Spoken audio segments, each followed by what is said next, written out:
Somewhere in the DC universe, there's a woman named Amanda Waller who's the head of an agency that is in charge of controlling criminals with special abilities, and I don't quite know why she and the government thought it was a good idea to create a group of super villains to force them to do a bunch of super complex missions. That's why today on the Summarizer, Suicide Squad 1 and 2. It all starts in Suicide Squad 1, where this woman I already mentioned puts together a bunch of criminals with a lot of skills to defend her country from future threats. So she assembles the following characters, and get ready because there are a lot of them. Alrighty then. First there's Will Smith, who here is called Deadshot, and he's the world's best hitman, or something like that. The important thing is that he's really good at shooting guns and stuff like that. Then we have the very famous Harley Quinn, who apparently at first was a psychiatrist at the asylum where the Joker was, but they ended up falling in love. She went crazy, and now the only power she has is that, being a little crazy. What we have here is a crazy bitch. We also have Captain Boomerang, who is basically a guy who robbed banks and knows how to handle boomerangs. Diablo, who is a meta-human with the power to manipulate fire. And finally, there's Killer Croc, a half-human, half-crocodile. And did you notice I told you he was the last one? I lied. Yes, I lied, because we are also introduced to an archaeologist named June Moon, who in one of her expeditions found a strange artifact, and I don't know why she broke it, and that's why now she is kind of possessed and has this thing called Enchantress inside her. And now yes, finally, there is Colonel Rick Flag, who will be in charge of controlling this group of supervillains, and he is the only one who realizes that his plan has no sense. You need real soldiers, not these scumbags. Just psychotic, antisocial freaks. It makes no sense. I don't know why the government also thinks it's a good idea to accept a group of weird criminals to defend their population, so they accept Amanda's project, and from now on, the project is a disaster. Because in one moment, June becomes Enchantress, steals another one of these things with the spirit of her brother, and now the two together want to destroy the world. So now Amanda gathers the whole team to destroy the two bad guys of the movie, but before that, they implant nanobombs in their heads, so that if they want to escape, they can kill them with the touch of a button. And now they are all ready. But wait!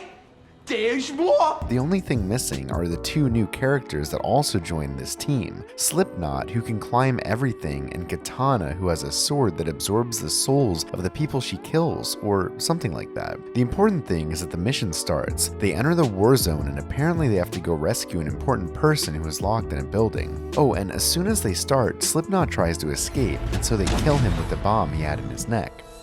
On the way, they come across an army of Enchantress, so while Diablo does nothing, the rest of them fight.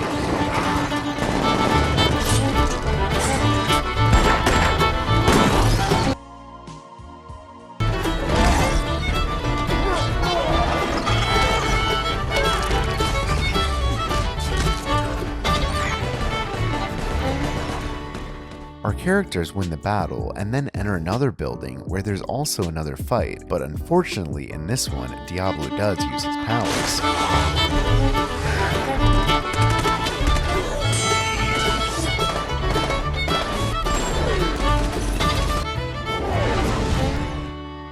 In the end, the squad manages to rescue the target, which was none other than Amanda Waller. She supposedly stayed investigating the powers of Enchantress, and that's why she couldn't escape from the building and asked for rescue. Anyway, it doesn't matter. What matters is that when they were about to be transferred in the rescue helicopter, the Joker appears, who had previously kidnapped the scientist who made the nanobombs, so he deactivates Harley's and helps her to escape. Oh, and in that scene, Amanda tells Deadshot to shoot her, but Will Smith is a good guy, so he doesn't do it. I messed. Anyway, this whole Joker appearance doesn't matter much for the plot either, because Amanda orders the helicopter to be shot down, which should have been done much earlier. The helicopter goes down with the Joker inside, and Harley Quinn returns with the rest of the team. After that, Amanda has the brilliant idea of leaving alone in a helicopter. She is attacked by Enchantress's brother, she ends up kidnapped, and the witch's heart is stolen, with which apparently now has a lot of power, can create these rays to destroy the world. In the midst of all this, our protagonists end up in a bar, and there we find out that June is not only a possessed witch, but also Rick's girlfriend. They all get to talking about their lives, become friends, and together they all go defeat Enchantress. But for that, they need a bomb. So they go to look for them in the subway, and the idea is to put them under the super weapon, explode everything, and then Katana is in charge of catching the soul of Enchantress with her sword. So they start fighting against her brother.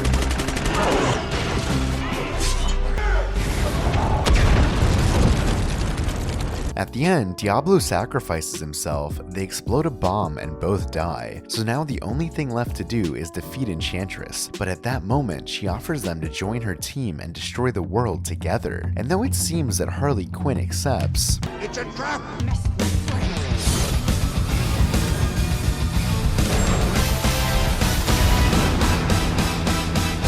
in the end, Rick breaks Enchantress's heart, and even though everyone thought June was dead, so everyone is happy and content until Amanda shows up, who apparently didn't die either. That bitch. And everyone has to go back to their same old lives in prison, only now they have a couple of treats. Oh, and at the end, two things happen that are not gonna have any kind of importance for the second part, but I'll tell them anyway. The Joker is still alive and goes to rescue his girlfriend, and Bruce Wayne asks him for the data of a bunch of metahumans to build his own team. Anyway, these two things don't matter because in the second movie, the directors didn't give a fuck about that, and the story continues in Suicide Squad 2.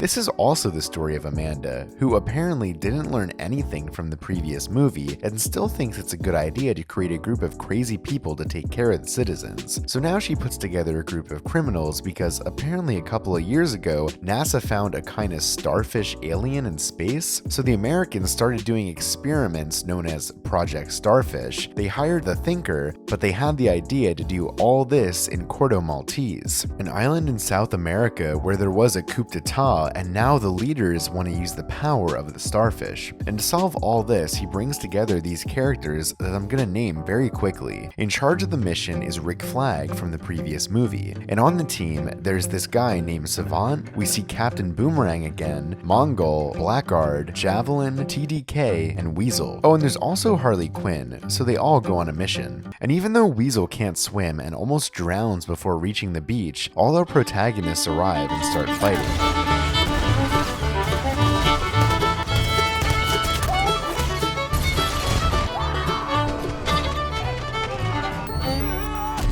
What the hell happened here? In the end, only Harley Quinn and Rick Flag survived. What the fuck? But in reality, this was all a distraction because Amanda had the team number 2 much better equipped. And to meet the real Suicide Squad, we have to go back a couple of days before the mission. And now yes, we meet our protagonists. First we have Bloodsport, who is a world-class shooter and knows how to shoot and things like that. Then we have John Cena, who here is called Peacemaker and is also another expert marksman. King Shark, who is a pretty funny human shark. Pretending to read a book. So smart, me. Ratcatcher, who is a girl who can control rats, and finally there's Polka-Dot Man, a kind of weird guy who can kill people with colored polka dots. Returning to the mission, Team 2 arrives at the beach. They camp in the jungle. At one point, King Shark wants to eat the rat girl, but Bloodsport saves her, and John Cena walks around in his underwear? You laughing at me for, man? Why the fuck are you in your underwear? Anyway, all this doesn't matter much. What matters is that Waller sends them Colonel Rick's location so they can all go rescue him.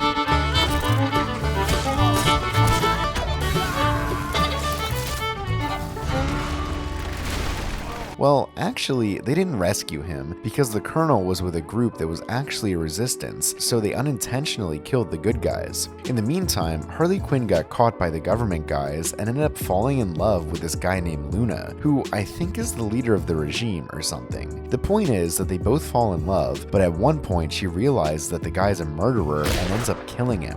Meanwhile, Team 2 goes to look for the Thinker in a bar, and though they manage to take him away, later the army shows up and takes 3 of our characters. Anyway, it's kind of pointless that I told you all this, because our characters manage to escape and now they all go together to look for Harley Quinn, who by this time is in jail. Still, she manages to escape before the rest of the team comes and ends up killing the whole army by herself.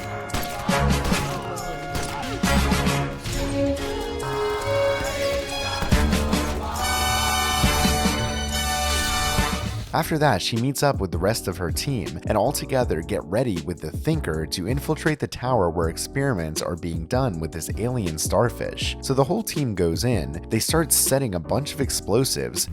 Peacemaker. but one moment they find a bunch of people with stars on their faces, and there we learn that this star feeds on the consciousness of humans, or something like that. The important thing is that these experiments on humans were done by the Americans, and the real reason why they sent the Suicide Squad is to erase all evidence of the government experiments. So at that moment, Captain Flag takes out a hard drive to show all the information to the American press, but there appears John Cena, who wants to destroy it, and they start to fight. Anyway, I show you this fight quickly. The important thing is that John Cena kills Rick Flag, the Starfish kills the Thinker, the rest of the team destroys the tower, and finally, Bloodsport kills John Cena. There our protagonists grab the hard drive with all the information, and at that moment, the giant Starfish appears. Oh, and that it also throws a lot of small stars that attack people. At that moment, Amanda keeps screwing around. Nosy bitch. And now she tells them to destroy all the evidence and leave the island, but the Suicide Squad wants to save the people, so they go kill the giant Starfish. And even though Waller is about to blow their brains out for not obeying her orders, the rest of the people in the office knock her out. And now yes, the final fight between the Suicide Squad and the giant alien Starfish takes place.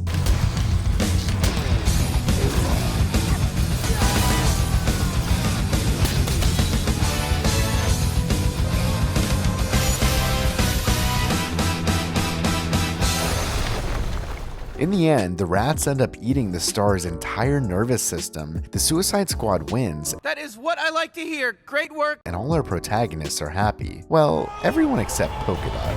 I'm a motherfucking super... Anyway, in Corto Maltese, they manage to kill the dictators, the rest of our protagonists survive, and Bloodsport threatens Waller with showing the information if he doesn't let them go free. Oh, and finally in the post-credits scene, we find out that Weasel and John Cena are still alive, though probably the directors of Suicide Squad 3 won't give a fuck. That was a summary of Suicide Squad 1 and 2. Comment which series or movie you'd like me to summarize for future videos. See you later. Bye.